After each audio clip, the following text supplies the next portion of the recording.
নমস্কার, শুভ সকাল। কেমন আছো বন্ধুরা? আমি পৌলমী, আমার আরেকটি নতুন ব্লগে তোমাদের সবাইকে স্বাগত। তো অনেক দিন ব্লগ দেওয়া হচ্ছে না, তো তারও একটু কারণ রয়েছে। তোমরা ব্লগটা দেখতে থাকো, আজ আস্তে আস্তে জানতে পারবে। তো প্রথমে সকালে উঠে চা করে নিলাম। চায়ে এখন চিনিটা অ্যাভয়েড করছি, তাই একটু হানি দিয়ে নিলাম। গলার অবস্থাও খুব একটা ভালো নয়, তোমরা গলা শুনে অবশ্য বুঝতে পারছো। বেশ অনেকটাই ঠান্ডা লেগেছে আর কাশি হচ্ছে কিছুটা, তার জন্যেই ব্লগ এডিট করতে পারছিলাম না। কারণ ব্লগের জন্য তো একটু ভয়েস তো দরকারই ভালো। তো কি করব, আজ ভাবলাম তো এডিটটা করেই নিই। তো আরেকটা কারণ আছে, তোমরা ব্লগটা দেখো বুঝতে পারবে। তো এখন এই আমন্ড আর কিছু ছোলা নিয়েছি, তারপর সাইকেল নিয়ে একটু বেরিয়ে পড়লাম বাজারের দিকে। কিছু জিনিস আনার ছিল। রোদটা দেখো আজ বেশ ভালোই উঠেছে, গরমও রয়েছে আর জোরে জোরে হাওয়া দিচ্ছে। দেখো এইগুলো আমি কিনে নিয়ে এলাম বাজার থেকে। এগুলো আর শেষ হয়ে এসেছিলো তাই। আর সোয়াবিনটা ফ্লিপকার্ট থেকে অর্ডার করেছিলাম, এলো। তো এখন সকালে খেয়ে নিচ্ছি রুটি আর ঘুগনি। তারপরে একটা ফেসিয়াল ছিল, একজন এসেছিল, তো সেটাই কাজটা করলাম।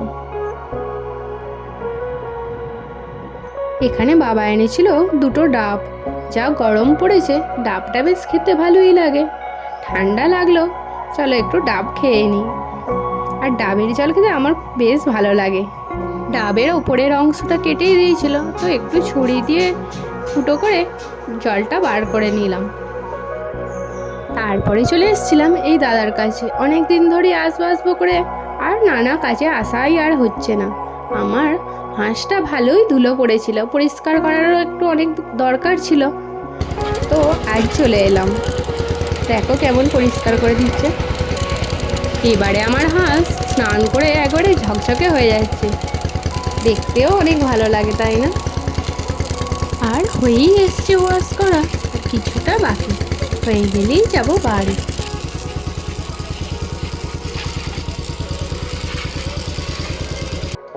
বাড়িতে এসেই শুনলাম মা পড়ে গেছে। তো বাথরুমে পড়ে গেছে, দিয়ে তো হাতে বরফ দিচ্ছে, খুব যন্ত্রণা হচ্ছে। শরীরে তেমন কিছু না লাগলেও হাতের উপরে জোর প্রেসার পড়েছে, হাতের উপরে বডির ভরটা পড়েছে। সঙ্গে সঙ্গে নিয়ে এলাম ডাক্তারের কাছে। তো ডাক্তারবাবু দেখি সঙ্গে সঙ্গে বলল এক্স রে করাতে। এক্স রে করালাম, এই দাদাই করে দিচ্ছিল। তো তখনই জানলাম যে হাতটা ভেঙে গেছে। তো ভেঙে গেল, আরও ফোঁসকাও পড়ে গিয়েছিল, তাই আর প্লাস্টার হলো না। কিছুদিন পর আবার যেতে হবে প্লাস্টার করার জন্য। এখন ক্রেপ ব্যান্ডেজ দিয়ে বেঁধে দিয়েছে। তারপরে এলাম বাড়িতে এসে মা আলু কেটে রেখেছিল, আর এই যে দেখো ধোকাগুলো বানিয়ে রেখেছিল। আমি এখন ধোকাগুলো ভাজলাম আর এখানে মশলা দিয়ে আলুটা কষাচ্ছি। আজকে ধোকার তরকারি করবে ভেবেছিল, তো এখন আমিই করছি, আর তো করতে পারছে না। ঝোলটা এবার ফুটে এসছে, ধোকাগুলো দিয়ে দিচ্ছি। প্রথমে একটা একটা করেই ধোকা দিচ্ছিলাম, দিয়ে দেখলাম অনেকটা টাইম লেগে যাচ্ছে, তো একবারেই দিয়ে দিলাম। আজ হচ্ছে ভাত, এই ধোকার তরকারি এখনও ফুটছে, আর খাবার সময় একটু গরম গরম ডিম ভেজে নেব, সাথে আলু সিদ্ধও আছে। তো এখন চলো ভাতটা খেয়ে নিই। আমার আর মায়ের দুজনেরই ভাত বেড়ে নিলাম।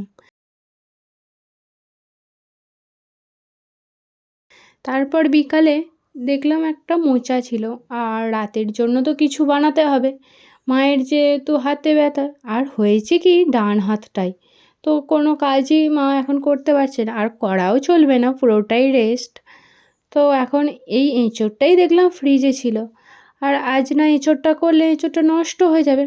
আমি যেহেতু কোনো দিন এঁচোড় কাটিনি, তাই একটু ভয় ভয়ই পাচ্ছিল। তো মা বলে দিল কী করে কী কাটতে হবে।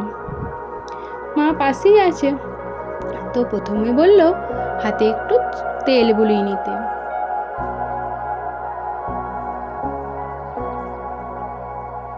তাহলে এঁচোড়ের ওই চিটচিটে আটাটা হাতে লাগবে না। তো আমি সেই মতো তেল বুলিয়ে নিয়ে ছাড়ানোতে শুরু করলাম।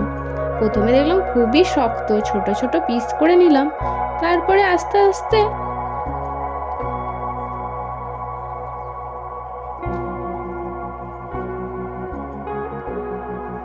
ছাড়ালাম এঁচোড়টাকে। প্রথম দিকে অনেকটা টাইম লেগে গেলেও তারপর আস্তে আস্তে তাড়াতাড়ি হয়ে গেল সন্ধে। তো সন্ধে দেখি এই পটেটো চিপসটা খেয়ে বেরিয়ে পড়লাম পড়াতে গিয়ে এই দেখো বইয়ের তলায় কি, এটা কি বলো তো, এটা ছিল আরশোলা। তো আমার স্টুডেন্টকে এই আরশোলাটা দেখিয়ে একটু ভয় দেখাচ্ছিলাম, তারপরে বইটা ছড়িয়ে দেখালাম এটা আরশোলা। তারপর পড়ানো হয়ে গেছে, এখন যাচ্ছি বাড়ি।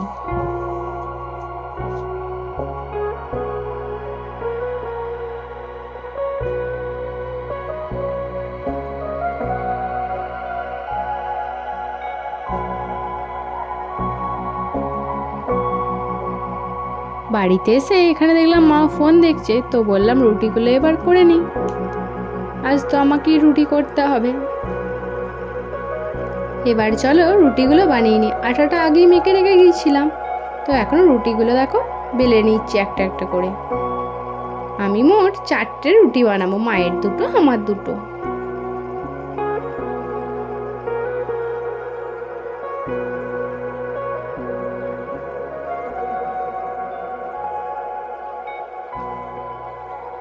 আমি যেহেতু প্রতিদিন রুটি বানাই না, তাই রুটিগুলো এদিক ওদিক একটু বেঁকে যাচ্ছিল আর কি।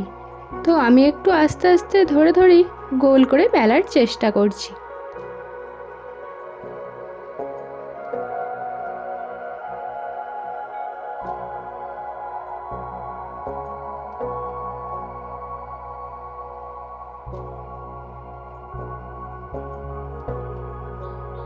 প্রথমের দিকে রুটিগুলো তাওয়ায় দিয়ে একটু বেশি সেঁকা হয়ে যাচ্ছিল বুঝলাম, তাই রুটিগুলো ভালো ফুলতে চাইছিল না। তো প্রথমের দুটো ভালো না ফুললেও শেষেরগুলো বেশ ভালোই ফুলেছিল, তোমরা দেখো।